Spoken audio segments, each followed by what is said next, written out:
Hello दोस्तों, VS online कक्षा में आपका एक बार पुनः स्वागत है। समास की कक्षा में हम आगे चलते हैं। हमने इससे पूर्व 3 समास कर लिए हैं। सबसे पहले द्वंद्व समास, द्विगु समास और बहुव्रीहि समास।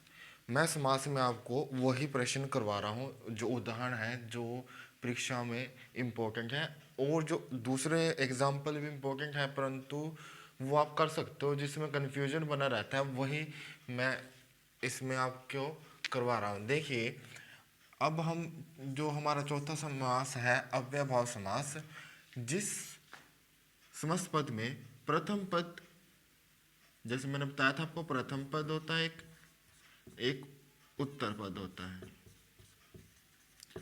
जिस समस्त पद में पहला पद अव्यय, ठीक है, पहला पद क्या होगा? अव्यय होगा या उपसर्ग होगा। या तो पहला पद अव्यय होगा या उपसर्ग होगा। अगर प्रश्न आता है कि किस समास में प्रथम पद अव्यय होता है, तो अव्ययभाव समास में। किस समास में प्रथम पद उपसर्ग के रूप में काम करता है, तो अव्ययभाव समास में। तो ये ध्यान रखना है। और उसकी प्रधानता होगी, वो प्रमुख होगा, ठीक है। उसके बाद वाला पद संज्ञा होगा। बाद वाला जो पद होगा वो संज्ञा रहेगा।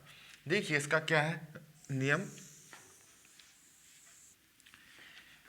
जो फर्स्ट पद है वो प्रधान प्रमुख, उसके बाद अव्यय होगा पहला पद, और संज्ञा होगा लास्ट वाला। अव्यय, उपसर्ग प्लस संज्ञा। अब देखिए उदाहरण, देखिए कुछ इसके। आजीवन, आजीवन, जीवन भर। अब देखिए जो जीवन है वो क्या है? संज्ञा है। आ उपसर्ग हो गया।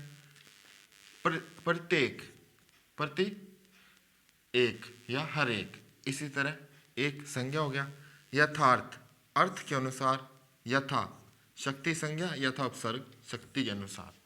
तो आपने ये ध्यान रखना है। एक इसमें क्या रहता है कि अव्ययभाव जो समास है उसके 2 प्रकार होता है। एक तो नाम पूर्व अव्ययभाव समास। नाम क्या होता है? नाम होता है, नाम किसको कहते हैं? संज्ञा को। किसी व्यक्ति के व्यक्ति, स्थान आदि का बोध करवाने वाले।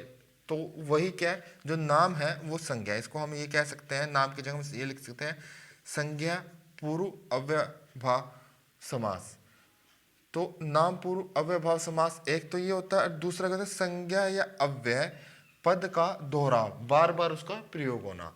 या तो असंज्ञा हो सकते हैं या अव्यय हो सकता है, एक ही शब्द का 2 बार प्रयोग होना। जैसे देखिए उदाहरण में, देखिए इसके विवाह उपरांत, ठीक है, विवाह उपरांत।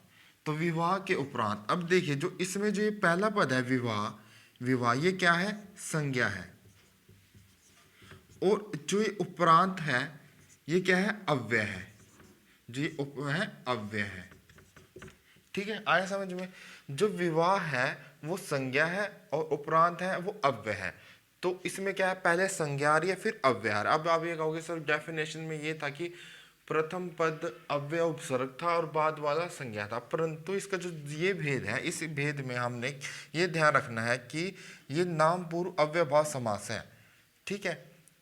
अब देखिए आगे, इसी तरह इसके जैसे मृत्युपरांत, ठीक है, विवाहेतर, विवाह के बाद, विवाह से पहले या विवाह के बाद, इस तरह से हम ध्यान रखेंगे कि जो नाम पूर्व अव्ययभाव समास है उसमें क्या आ गया? जैसे संज्ञा फिर अव्यय, ठीक है। उसके बाद संज्ञा या अव्यय के पद का दोहराव, जैसे दिन दिन, दिन दिन, हाथों हाथ, दिन ही दिन में, हाथों हाथ ही हाथ में, रात ही रात में, रातों रात, पल पल, पल ही पल में, नगर नगर, नगर ही नगर में। तो इस तरह जो अव्ययभाव समास हमारा समाप्त होता है। इसके जो उदाहरण है वो आप अपनी पुस्तक से जो है उनसे कर सकते हैं। एक सौम्य पब्लिकेशन की बुक आती है, आप उसमें से कर सकते हो। सौम्य पब्लिकेशन की एक व्याकरण की बुक आती है, उसमें से आप इस अपनी प्रैक्टिस लगा सकते हो। धन्यवाद।